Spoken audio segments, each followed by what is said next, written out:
ಹೇ ಸೀತಾರಾಮ್ ಪ್ರಿಯ ವೀಕ್ಷಕರೇ ನಮಸ್ಕಾರ. ನಾನು ಗೋಕಾಕ್ ಪರಿಸರದ ಜನಪದ ರಂಗಭೂಮಿ ಕಲಾವಿದ ಸಾಹಿತಿ ಈಶ್ವರಚಂದ್ರ ಬೆಟಗೇರಿ.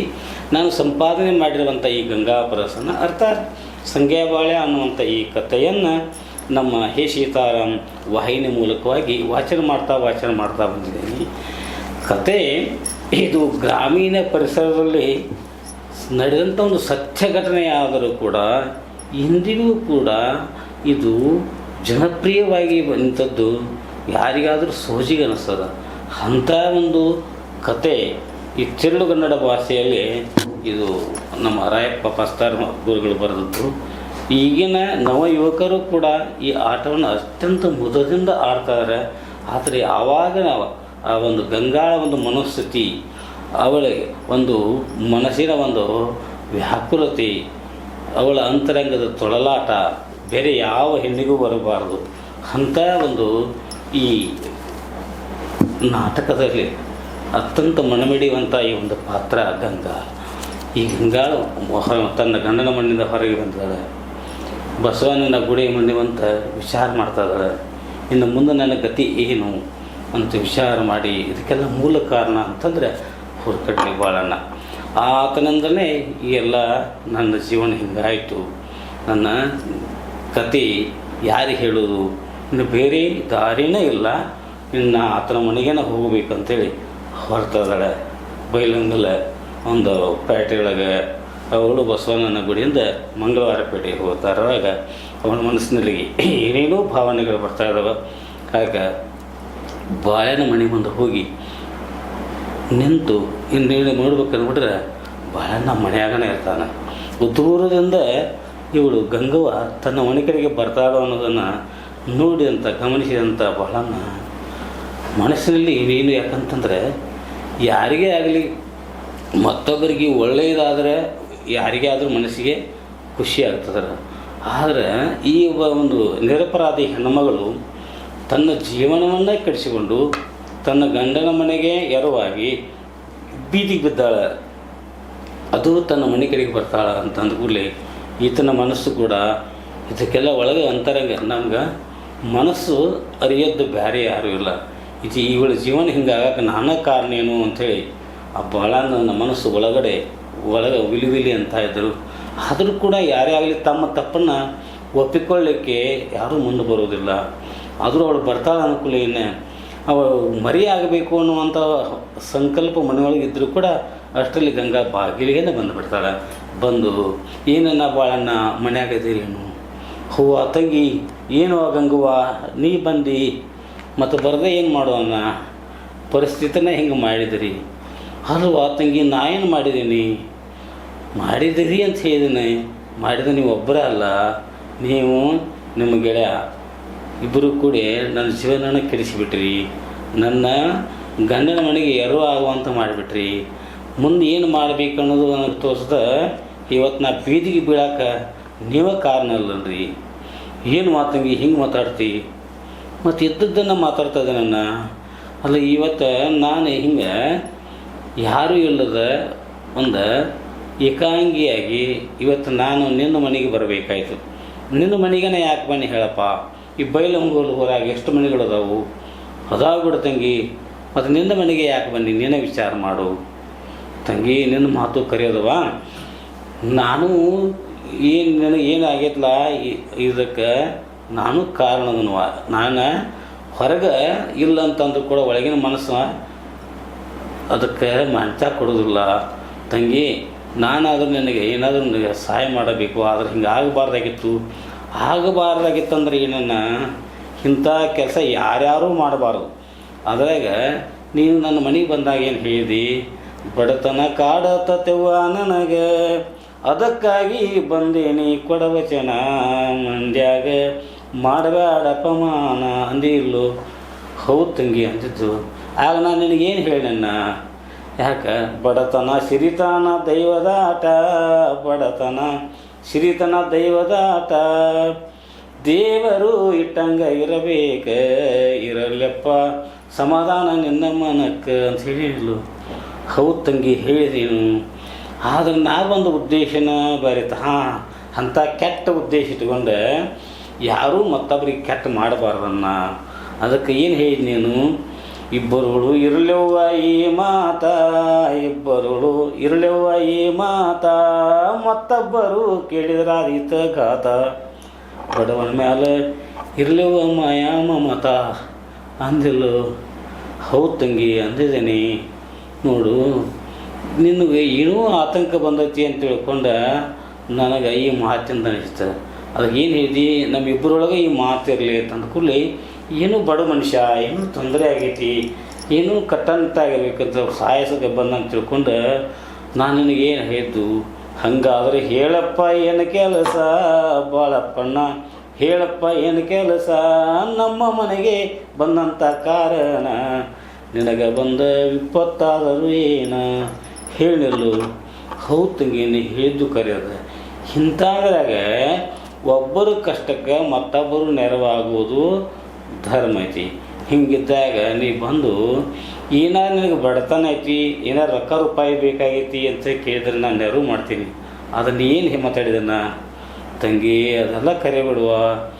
ಅಲ್ಲ ನೀವು ಮನೆ ಸೋಮವಾರ ನೀವು ಬಸವನ ದೇವ್ರಿಗೆ ಹೋಗಿದ್ದೇನುವ ಅಂತ ಕೇಳಿ, ಹೌದನ್ನ ನಾದ್ರೆ ಅದನ್ನು ನಮ್ಮ ಮರಿ ಮಾತು ಸಲ ನಾವೇನು ಹೋಗಿಲ್ಲಣ್ಣ ಅಂತ ಹೇಳಿದ್ರು, ಇಲ್ಲಿ ನೋಡ್ತೀವಿ ಹೋಗಿರ್ಬೇಕು ನೋಡಿ ನೀವು ಅಂತಿಗೆ ಮತ್ತೆ ಕೆಣಕಿ ನೀನು ಮಾತಾಡಿದಿಲ್ಲು. ಹಾಂ ಮಾತಾಡೇನವ, ಅದಕ್ಕೆ ನಿನ್ನ ಮಾತಿಗೆ ಸುಳ್ಳನ್ನು ಯಾವಾಗ ಇದು ಮಾಡೋಕ್ಕೆ ಬರೋಂಗಿಲ್ಲ, ಸತ್ಯವನ್ನು ಮುಚ್ಚಿಡೋಕ್ಕೂ ಆಗಂಗಿಲ್ಲ. ಹೌದಪ್ಪ ನಾವು ಹೋಗಿದ್ದು ಕರೆ ಐತಿ ಅಂತೇಳಿ ನಿನಗೆ ಹೇಳಿದಾಗ, ತಂಗಿ ಅಲ್ಲಿ ಹೋದಾಗ ಏನಾರ ಕಳ್ಕೊಂಡಿರೇನೋ ಆತ ನೀನು ಅಡ್ಡಿ ಕೇಳಿದಿಲ್ಲು. ಖರೆ ಅದ ತಂಗಿ, ಅದಕ್ಕೆ ನಾ ಬಂದ ಮುಖ್ಯ ವಿಷಯನ ಅದಾಗಿತ್ತು. ಅದಕ್ಕೆ ನಿಮ್ಮ ಬಂಗಾರದ ಸರಿಗೆ ಕಳ್ಕೊಂಡಿದ್ದು ನನಗೆ ಗೊತ್ತಿತ್ತು. ಅದಕ್ಕೆ ಅದನ್ನು ನಾ ಹೇಳ್ಬೇಕಂತೇಳಿ ಹೇಳಬೇಕಾಗಿತ್ತು ಪರಿಸ್ಥಿತಿ. ಹೌದು ನಾ ಹಿಂಗೊಂದು ಬಂಗಾರ ಸರಿ ಹೋಗೈತಿ ಅಂತೇಳಿ ನಾ ಅನ್ಸ್ಕೋತಾನ ಅಂದು. ಹಾಂ ತಂಗಿ, ಆ ನಿನ್ನ ಬಂಗಾರ ಸರಿಗೆ ನನಗೆ ಸಿಕ್ಕತಿ ಅಂತಂದು. ನಮ್ಮ ಸಿಕ್ಕತಿ ಅಂದ್ಕೂ ನನಗೆ ಎಷ್ಟು ಆನಂದ ಆತನ. ಯಾಕಂದ್ರೆ ಅಂತಿಂಥ ಸರಿಗೆಲ್ಲ ಶೀರ ಬಂಗಾರ ಸರಿಗೆ. ಈಗಿನ ಕಾಲಕ್ಕೆ ಆಗಿನ ಕಾಲಕ್ಕಾಗಲಿ ಬಂಗಾರ ಅಂದರೆ ಯಾರಿಗಾದರೂ ಅಷ್ಟೇ ಮಹತ್ವದ್ದು. ಅಂಥ ಬಂಗಾರದ ಸರಿಗೆ ನಿನಗೆ ಸಿಕ್ಕತಿ ಅಂದ್ಕೂಲಿ ಯಾವ ಹೆಣ್ಣು ಮಗಳಾಗಲ್ರಿ, ಯಾರೇ ಕಳ್ಕೊಂಡವ್ರಾಗಲಿ ಹಂಗಾದ್ರೆ ಕೊಡಣ್ಣ ಅಂತಂದಿದೆ. ಅದಕ್ಕೆ ತಂಗಿ ಅದು ಅಂದಕೂಡಲೇ ಅದು ಒಂದಕ್ಕೊಂದು ಇದು ಹೇಗೆ, ಆದರೆ ನನಗೆ ಸಿಕ್ಕಿರಲಿಲ್ಲ. ಅದು ನನ್ನ ಜೀವನದ ಸಂಗ್ಯಾಕೆ ಸಿಕ್ಕಿತ್ತು ಅಂತ ಹೇಳಿದಾಗ, ಅನ್ನ ಎಷ್ಟಾದರೂ ನೀವು ಅಂತಂಬರಂಗೆ ಇದ್ದಂಗೆ ಅದ್ರಿ, ನಾನು ನಿಮ್ಗೆ ತಂಗಿದ್ದಂಗೆ ಅದೀನಿ, ಅವನ ಕಡೆಯಿಂದ ಇಸದು ಕೊಡಪ್ಪ ಅಂತ ಹೇಳಿದಾಗ ನೀನು ಮಾತಾಡಿದಿ. ಅಂಥ ಮಾತು ಅಲ್ಲ. ಒಂದು ದಿವಸ ಆತನ ಮನೆಗೆ ಹೋಗಿ ವೀಳ್ಯದಿಂದ ಬರಬೇಕು ಅಂತ ಹೇಳಿದಿ. ಎಂಥ ಮಾತನ್ನು ನಿನ್ನ ಮನೆಯಾಗ ಅಕ್ಕಂಗ್ಯಾರಿದ್ರೆ ನೀನು ಮಾಡಿಸಿದ್ದಿಲ್ಲೋ, ಯಾರು ಮಾಡ್ತಾರನ್ನ ಅವನಿಗೆ ಎಷ್ಟು ಸಿಟ್ಟು ಬತ್ತು. ಅದಕ್ಕಾಗಿ ಅಂಥ ಕಾರ್ಯ ನನಗೆ ಮಾಡೋದು ಅಂತೇಳಿ ಹೇಳಿ ನಾನು ನಿನಗೆ. ಅಲ್ಲೂ ಲೆಕ್ಕ ಆಡುವುದಕ್ಕೆ ಅಲ್ಲದ ಮಾತೊಂದು ಹೇಳುವುದಕ್ಕೆ. ಹೌದು ತಂಗಿ ಹೇಳಿದಿ, ನಾ ಮಾತಾಡಿದ್ದು ಅಲ್ಲದ ಮಾತು ಖರೆ, ಆದ್ರೆ ಗೆಳೆಯನ ಒಂದು ಋಣದಾಗಿದ್ದೀನಿ. ಅದಕ್ಕಪ್ಪ ಗೆಳೆತನ ಬೇಕಾದರೆ ಜಾರತನ ಮಾಡಬೇಡ, ಗೆಳೆತನ ಬೇಕಾದರೆ ಜಾರತನ ಮಾಡಬೇಡ, ಅಲ್ಲೂ ಲೆಕ್ಕ ಆಡುವುದಕ್ಕೆ ಅಲ್ಲದ ಮಾತೊಂದು ಹೇಳುವುದಕ್ಕೆ ಅಂತ ಹೇಳಿ ಕರೆ ತೆಗಿ ಹೇಳಿದ್ವಿ ಕರೆಯದ. ಆದರೂ ಏನು ಮಾಡಬೇಕು, ಗಪ್ಪನ ಹಾದಿ ನನಗೆ ನೀ ಶಿಕ್ಷಾ ಕೊಟ್ಟು ಅದನ್ನು ಹೋಗಿ ನನಗೆ ಗೆಳೆಯ ಹೇಳಿದ್ರು. ಅವನಿಗೂ ತಲೆ ಆ ತಲೆಯಾಗಿನ ಹುಳ ಇದಾಗಲಿಲ್ವ.